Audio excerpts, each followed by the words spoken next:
Hello, this is Arnold Schwarzenegger. Today, my pal Jim is going to talk about my movie Predator. This is one of my all-time favorite movies. This podcast is called Admit One. It's brought to you by Constantly Calibrating. Now, the three things that I learned on this movie is one, always move the 5-meter sprint. Two, always run the sweep pattern and double back. And three, clear the area, no traces. Now, get to the chopper.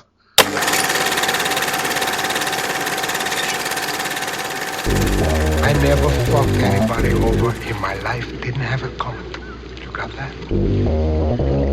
All I have in this world is my balls and my word. And I don't break them for no one. You understand? I'm sorry, Dave. I'm afraid I can't do that.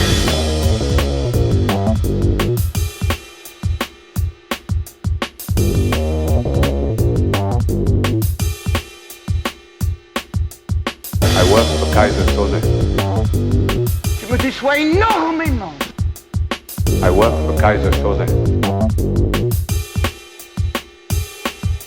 Je suis colère, les enfants, je suis colère. What's up, you ugly motherfuckers, and welcome to Admit One Podcast. I am Jim. Today we're going to do a little bit of a special episode. I do have a special guest on today to kind of give you a background of this episode. This is kind of the idea that really started the podcast, I guess. We had this idea, me and my brother, to do a podcast, and we would do kind of a similar thing we're doing now. We actually recorded one that I might release someday, but I'm not there yet. But because of distance issues and internet issues, it kind of fell by the wayside, which is then where I came up with the idea for doing it by myself, for better or worse, if you will. But, so my brother is on today, so say hello, Matt. Hello, everybody. We're going to be doing Predator today, if you didn't guess by the title of the episode. This is one of the movies that's really seminal to our youth. So Absolutely. It's in one of my top 5 favorite movies of all time. I wouldn't say it's my most favorite, but I can't choose a favorite. So I guess I'll start off by asking you, when was the first time you remember watching this? It's hard to put like an exact date on it. I know we were both little kids. I'd say I was closer to 5, and I'd put you around 7 or 8. I just remember watching it all the time on VHS. Collecting toys as the kids. You know, you got the first one, the guy with the ponytail braid, and I think after that it would just kind of solidified itself as one of those movies. Also, you know, then have Arnold Schwarzenegger is one of the biggest movie stars of our generation, so just that and Terminator, you know, Conan the Destroyer and the Barbarian. We just kind of latched onto this movie like it was just kind of meant to be. Yeah, like you said, if you Google vintage Predator toys. Predator toys from Kenner, actually. They're the ones that did all Kenner. the original Star Wars. Yeah, this is the guy that you had right here. This guy with the scissor thing that went around their waist and he shot out the harpoons. I was always kind of jealous of you because you had the coolest toys. So our grandpa used to always take us toy shopping every time we visited, and that was one of the toys that I selected.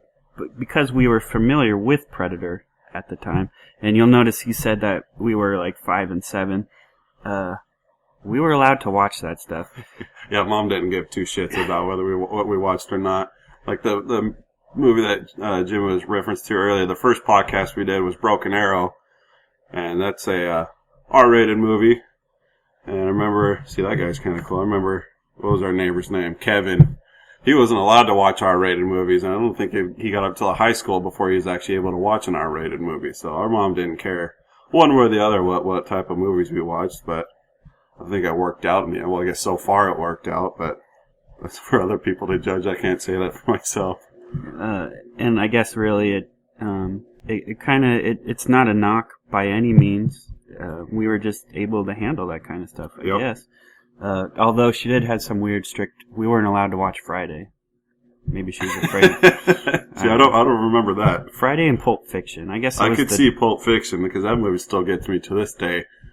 I guess it was the drug aspect of it. Could be, but, you know, that didn't really help my case out too much for a little bit there. Yeah, we had it. We didn't own it, I guess, for a long time. And what I mean by own is like a a real, actual, legitimate, at the time, VHS copy of it. We had it, and I'm sure some of you are familiar with this. It was on an XLP or ELP extra long play VHS tape that you could record stuff on. Did we get off a pay-per-view or something? Probably pay-per-view or HBO. See, I don't remember that. I always thought we just had the VHS copy. We did, eventually, when they opened up a Hollywood Video down the street. We went and checked it out, because we always went to Blockbuster. Like I've mentioned in the podcast before, that Blockbuster that we used to go to. But then they opened up a Hollywood Video, and we went down there to check it out, and I realized that they sold a shit ton of like backlogged VHSs, so I picked up Predator and Predator 2, and I was like, Mom, you better buy this, or I'm going to tell people that you hit us. And she did. What, so she bought it or she hit us? No, probably both. She bought it, and that was really the first legitimate copy of it. I think you're right. We did record it on pay-per-view, because I always remember trying to scan the stars in that opening scene, trying to pinpoint exactly which star the ship came from, and we were always wrong. But I always remember that, I think you would call it the tracking now. It's been so long since we've watched the VHS, but they always kind of got a little fuzzy in that part due to like old VHS tapes or whatever, or crappy VHS player. But I always remember it's going to come from this star right here, and then I was always wrong. We grew up with this movie, and I remember one time my mom was like, they have a sequel, and I was like, what? Yeah, but that one showed titties in it, though. And so I was like, you better take us down to that Blockbuster right now. So she took us down there, and we picked it out, and that was the first introduction to Predator 2. And this was years after it came out, almost a full decade after it came out. Probably. It came out in 1987. We probably didn't see it until 94, 95-ish. That's a long time. Mm-hmm. So it was just never on my radar, and I couldn't even tell you the first time I watched it. I just know that I've seen it so many times that, it's just kind of just ingrained into my memory. I remember in second grade, I tried closing my eyes really hard like this, squinting as hard as I could, and try to open them real fast to hope to one day I can see in heat vision like the Predator, but it just never worked out. I still try it every now and then, but, I kind of come to terms that I'll never be able to see in heat like he does. Starring 2 future governors. Yes, this is true. The governor of California, and then Jesse the Body, the governor of Minnesota, which I think this was Jesse's first and could be only movie role. I can't be too certain. I know it's definitely his first. This is like the first movie where I remember someone actually like pointing out things to me and going, look at this right here. Like, for example, and I'll ask you this question in a minute, when he takes off his helmet, he sees differently. And someone's like, notice stuff like that when you watch movies. So I have to ask you, when he takes that helmet off, is he blind or what? I don't think I guess, are you referring to like that it's all of a sudden everything's distorted? Yeah. I think that had to do with the special effects back in the day, but I think he sees in a different spectrum. It's like, we're not blind, but if we were to obtain some night vision goggles, that would automatically enhance our sight, would it not? But if we take them off, we're not blind in light or dark. True, and he can still see, but like it obviously changes. It's it's more red. So you think that helmet and obviously I think it enhances it. They think that since he is the ultimate hunter, you'll never see him coming. He uses that as another one of his tools to gain the upper hand. And I know we're just talking about the first one, but in the second one, he flips through like 8 different things. True, but he also takes off his helmet and he sees normal heat vision. Well, that is true. I didn't think about that one. That could be just the change in the production.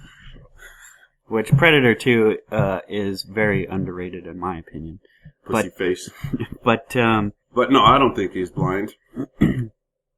I think he just uses it as a tool to gain the upper hand. As any hunter would. I always like to watch these movies, obviously, ahead of time before I go into this, no matter how much I think I know this movie. But this was the first time I realized when the Predator is crushed, spoiler alerts, that was not the intended effect. that was only a counterweight. It was a happy accident that he happened to walk underneath. What was it? What was it? The thing with the knives he fashioned. He was supposed to go under that. That thing would have counteracted to pull those knives down really hard. And I don't think it was set up for that. That's what it was there for. I don't think so. Yeah, I think he knew what he was up against, so he knew that he was just going to use that as a decoy. Watch it again, though, because he's going underneath there, and the predator sees it. And he's like, staring at the stick. Yeah. Why would he if they're going to use it as a countermeasure, why wouldn't you put the stick right there? Because, no, he's using the countermeasure. Or counterweight. Counterweight to, it ended up being a countermeasure, but it was going to pull those knives into the predator, trapping him in there. But that's not the way So you're saying that once the predator trips on the stick, the rope, how it goes superimposed over the screen, it goes, whoosh, that's supposed to pull the predator up into the knives. No, the counterweight was going to pull the knives down. But that's not how that machine was rigged up. There would have to be a pulley down at the bottom in order to get those knives to go down. Right, but that's why he was running the rope underneath. Well, maybe it would have pulled him up then. That's what the rope was for. Yeah, but that's... But in any case, that counterweight... See, I believe that he used his cunning to outsmart the ultimate predator. Right. He couldn't see me. Right. Type of a deal. If I can fool him with putting up mud, I'm going to fool him with a couple sharpened sticks. Because he's like... He looks up and he's like, oh, and shit. Then he's right underneath it. And then he's got this idea. You can see it in his eyes. He goes... He's kind of, when he's flicking the tip of it, he's like, oh, you motherfucker, like, you're going to try to get it in the first place. I don't think he did. Yeah? I really don't. Oh, well, I disagree with you wholeheartedly on that one. Chime in if you have an idea on that. I don't think so. But, you can't argue with this. Even though Jesse Ventura is probably bigger than Arnold Schwarzenegger, right? Physically? Physically. I don't know about height-wise, but I know Arnold at his peak was 6'3", 275. Pure right. muscle, probably about 3%. What's up? But bro, do you even lift over here? This is me lifting the weights. I'm the pumping iron. No way the body is bigger than me. But Jesse has got a bigger body than this. That's what I mean. Like, maybe, I don't know. We're probably arguing semantics here, but he gets his chest blown open. Arnold takes a full-on bolt later on and just brushes it off. I don't think that the Predator's shoulder cannon had enough time to recharge after he blasted Poncho. You don't think so? Because he just killed him, right before. Speaking of Poncho, this is actually, for the time, got a pretty diverse cast to it. Yeah. I mean, you got really, the only two white people are Arnold and... General. Well, I mean, the main character. And then Hawkins, and then you got the body. He's also white. But yes, I would argue that this is a very... it's such a small cast, and you got the Native American and Billy. You got the African American and Dylan. And then you got the nerd. I guess you could kind of classify the white people a little further. You got the nerd. Oh yeah, I forgot about Shane Black, who wrote this movie. Sort of. Lethal Weapon, who is another. And then the director, I forget his name. John McTiernan. Yeah, he wanted Shane Black on, in the movie as part of the cast because he wanted a writer on set at all times, just in case something were to come around. I'm like Jim, I would normally watch a movie beforehand, but I popped this thing in and I got kind of distracted, so I just ended up listening to the whole thing. But I listened to it with the director's commentary on, and that's one of the things he emphasized the most was he wanted to write, because I think this was his first, major full-length feature film. John McTiernan? Yeah, and he wanted somebody on that he could kind of rely on, hey, this isn't really working out too well. What are your opinions on the matter? Yeah, you're right. And then they actually went over budget. I think this film was only budgeted for $17 million, and they blew it 2/3 of the way through the movie. And he knew it was such a good movie that he went to the studio and he said, we're going to need more money. So he showed them that, and they said, yeah, here, take the rest of this. So you were watching it with the audio commentary. Did he say anything about Jean-Claude Van Damme at all? If he did, I wasn't paying attention enough. Like I said, I was just on the background. But I know that I've heard rumors that Jean-Claude was supposed to play the part of Dutch, right? No, he was actually, and I don't know if they used any of his scenes, he was actually the original Predator. At least we could count on him doing a lot of splits in the trees if that were the case. So, your favorite actor was always Arnold Schwarzenegger. What yes? do you mean? It is my favorite actor. Was always, like going back. Yes. So mine was, at least for the longest time, Jean-Claude Van Damme. And until the Expendables, whatever number, and I don't even know if they saw each other in that movie.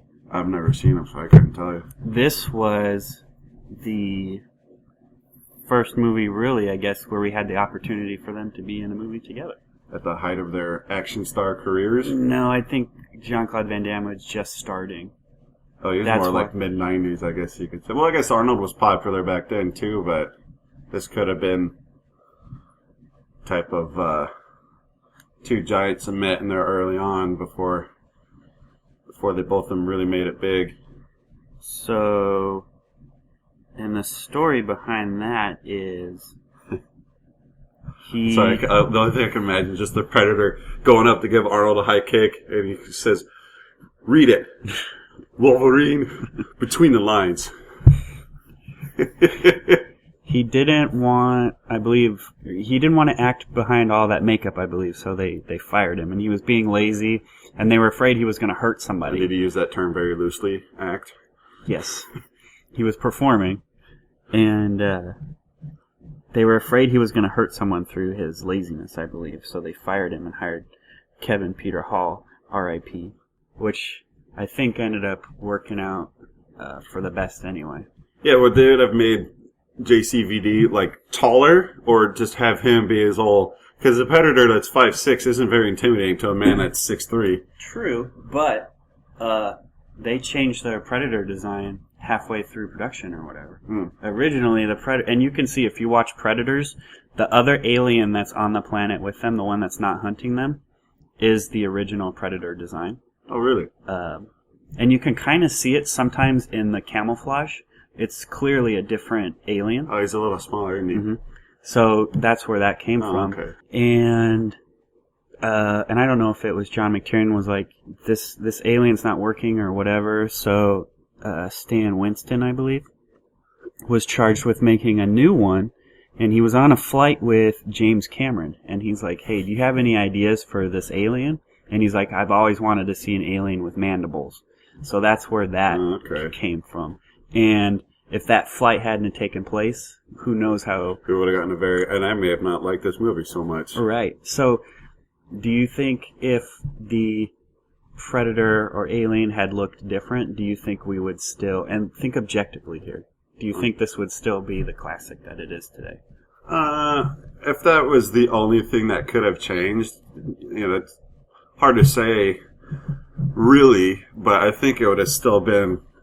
Because you only see him for so little, you don't see him for 40 minutes into the movie. Even then, it's just all still camouflage. So I think that if you were to replace him with a different alien, you probably couldn't take away what this movie really is, which is just a bunch of badass dudes in the bush, down there in Cambodia, wherever it was. No, it wasn't Cambodia. I have another question for you too. Let's hear it. When he laughs at the end, is that the same laugh? No, that's Billy's laugh. It is Billy's laugh? Yeah, because... So, is he on the chopper, or is he just listening? He's not on the chopper. I'll tell you exactly where you're thinking where you got that laugh from, because when Hawkins, who tells two of my all-time favorite jokes in this whole movie, you hear Billy laugh because Poncho said, yeah, strap this on your sore-ass Blaine. Billy thought that was funny, so that was Billy laughing. Hawkins tries to make Billy laugh on multiple occasions, and it's not until they blew up that little Russian-Mexican camp where Hawkins goes up to him again with another Hail Mary attempt at a fucking funny joke. And then it takes Billy a second to realize it, and then he starts to laugh, and then he freaks out and looks up, and then you can see the Predator staring at him through the heat vision, but that's when Billy first gets the inkling that, something's following us, because he stops. Okay, because he laughs the same way in the chopper in the beginning, and I didn't know that's Billy's laugh. Right. Okay, so it's just his laugh. So the Predator was there, that's where he's saying, anytime. Right, so he got it from that laugh, he got it from that scene. From the camp, not the chopper. Exactly. Okay. Which is still two of the funniest jokes of all time.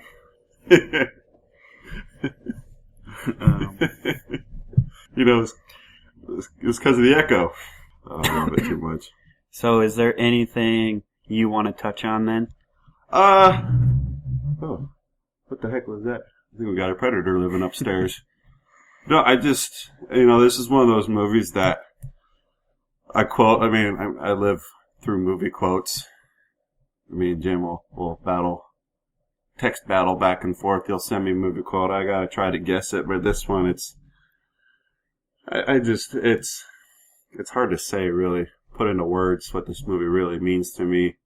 It's not just so much that it's a great science fiction action flick with one of my all-time favorite movie stars in it. It brings me back to my childhood, playing with the Predator toys, going to KB Toys, looking to see if they got any new stuff in there. It's like, oh, it's still the same old shitty ones, but it's still cool seeing new stuff. Watching them in our sleeping bags in the living room, both 1 and 2.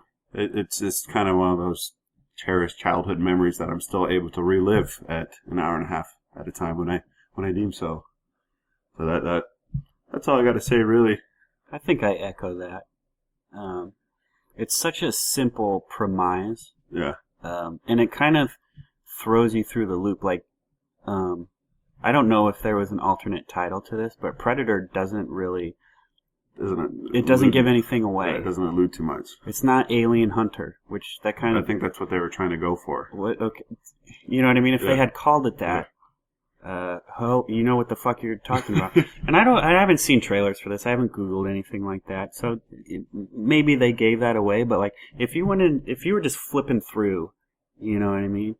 And found Predator, and you're like, oh, this is cool. It's got Arnold Schwarzenegger in it. From the beginning, you don't know something is amiss here until way into the movie, and then you're like, holy well, you kind of get a little bit that something's amiss, like with the first down chopper. Right, but you don't being know skinned alive. You don't know it's an alien, right? An ultimate hunter alien. But he ends up being to be, and it gets pretty dire towards the end there. Yeah, and you kind of get to like, oh, will they make it? Will they won't make it? Will they get to the chopper? Which, of course, they do. And in fact, some of them do. Kevin Peter Hall is the chopper pilot at the end, so that was a kind of a cool little nod to him towards the end. Like, oh, now I get to see his real face. R.I.P. Yes. A moment of silence for Kevin Peter Hall. I'd also like to add that, like, our love for this, at least for me, extended way beyond the movie. I guess the movie made me fall in love because that's what came first. But then there was toys, and then you got Predator 2, and then you have Aliens versus Predator, which for a while, you tease it in Predator 2 because you see the alien skull, and you're like, oh, yeah. Shit. But 20 years later. Or 10 years later, rather. The only thing we had for Aliens vs. Predator for a long time was toys. Yeah. Because we had the Predator toys, we had the Alien toys. You could mix match those, and they even had a little set for Aliens vs. Predator, but it wasn't until 2004 that we actually got a movie. But because of Predator, we were also introduced to Predator comic books, and that's really the first time you see Alien versus Predator. And I think I was still young enough that I couldn't really appreciate the comics like their comic books are meant to be appreciated. I just remember the Predator Kindred comics and just tracing the covers with tracing paper. That was about it. And if you've ever read the Predator comics, like they expand on the mythology a little bit and also fill in some gaps, like and I don't know if they had followed this for the original Predator 2 script or whatever, but in the comic book Concrete Jungle, which what Predator 2 was based on, it's Dutch's brother. Oh, really? And he's actually in several series, and it kind of touches back on Dutch a little bit. He might make a cameo in the new one.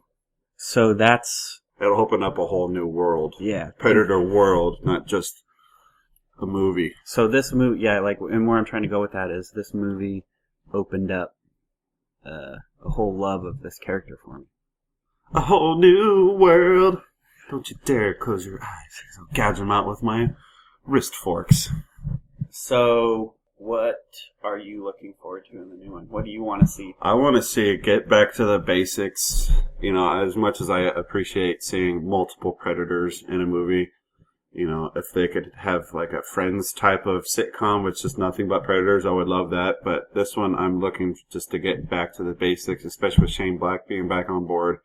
I want to see a small military crew up against just the greatest hunter that the universe has ever seen. And I just want some good action. I want some good gore. I want Arnold to make his appearance, give his 2 cents. And I just, with him on board, I know that he can take it back to where the Predator, well, I mean, Predator 2 was a good sequel, but a lot of the crappier sequels should have been. And I'm thinking with today's technology, and it's just, I would just hope it's just going to be an awesome spectacle. I just want Arnold back. I'm with you too. I think I want him to go back to almost old school movie making basics. Yeah. You know what I mean? Like, this movie was made in '87, and look at that cool camouflage technology. Yeah. I think they should employ that same technique, and not just Make it look a little retro. But at the same time, almost bring in an Alien vs. Predator 2 Predator, who is an ultimate badass. Like, in Alien vs. Predator, it should have almost been called Aliens vs. Predators, just based on the titling of the other movies. And those weak asses couldn't even take on regular ones.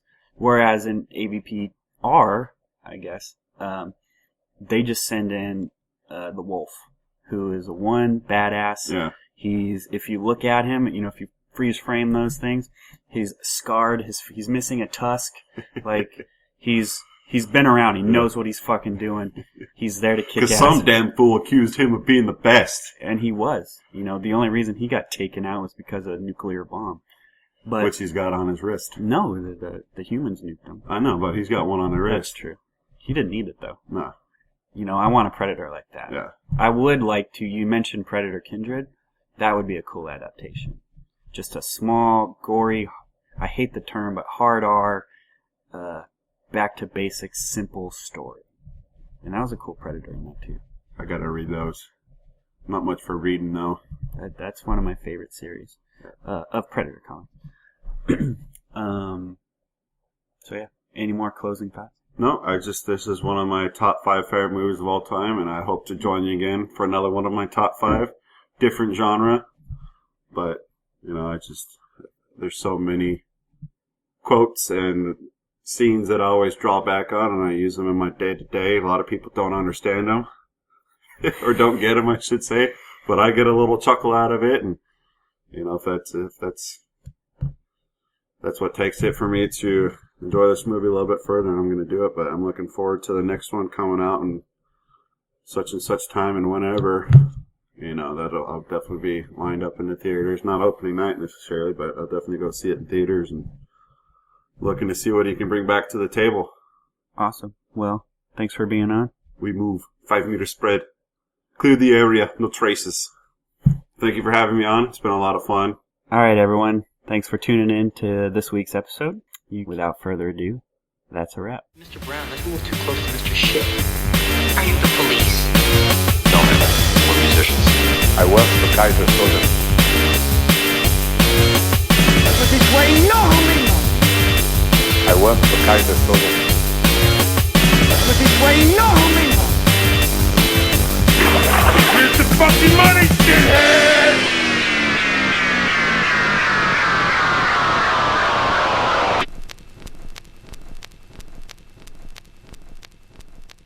Can you hear me? Yeah, I heard you say hello the first time. Can you hear me? Hello. I heard the first time too, but Skype cut out. Okay. It sounds much better on Skype. Whenever you're ready, it's good. I wasn't ready already. Jesus.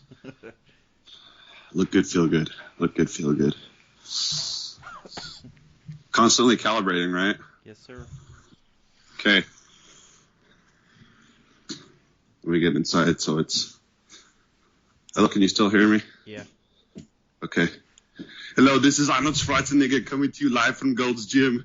I'm going to say that this is a tremendous honor that Jimmy here is doing the podcast on my favorite movie, Predator. This is brought to you by Constantly Calibrating. Now, get to the chopper.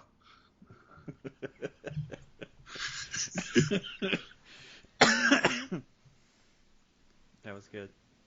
Okay, I want to do another one. Okay. All right, you ready? Yeah. 1, 2, 3. Oh, hello there. This is Arnold Schwarzenegger. I'm going to bring you another fantastic podcast by my pal Jim. It's called Admit One, and it's brought to you by Constantly Calibrating. Now, get to the chopper. That's 1, 2, 3 in German. You got one more? Yeah. Hold on 1 second here. Let me, Did you write these down? No. Oh, okay.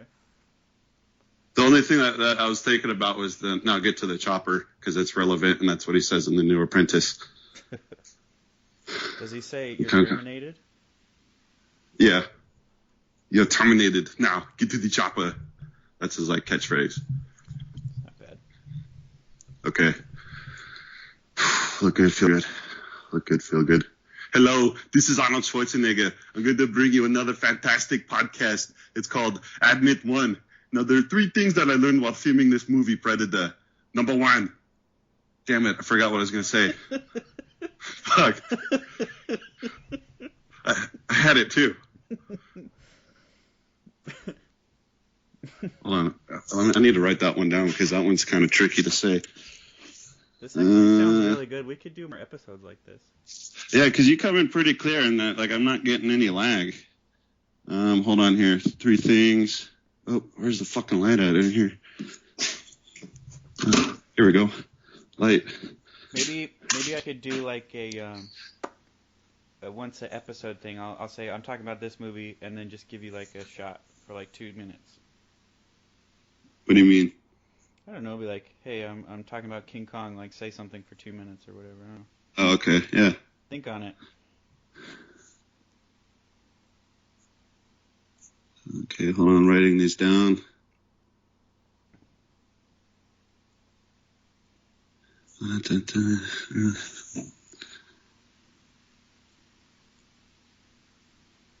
Oh, wait. Okay. Let's see if I can put that in there.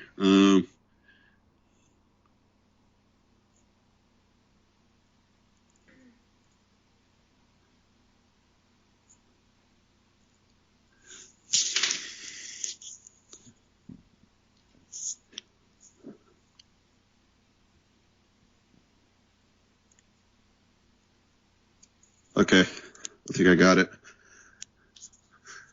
You ready? Yep. Look good, feel good. Should I say Dutch? No. Okay. Look good, feel good. Look good, feel good. I'm trying to come up with a different, I guess it doesn't really matter.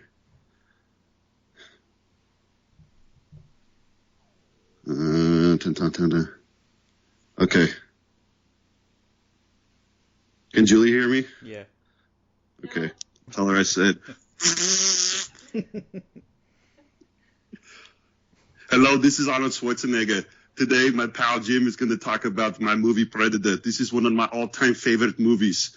This podcast is called Admit One. It's brought to you by Constantly Calibrating. Now, the 3 things that I learned on this movie is 1, always move the 5-meter sprint. 2, always run the sweep pattern and double back. And 3, clear the area, no traces. Now, get to the chopper.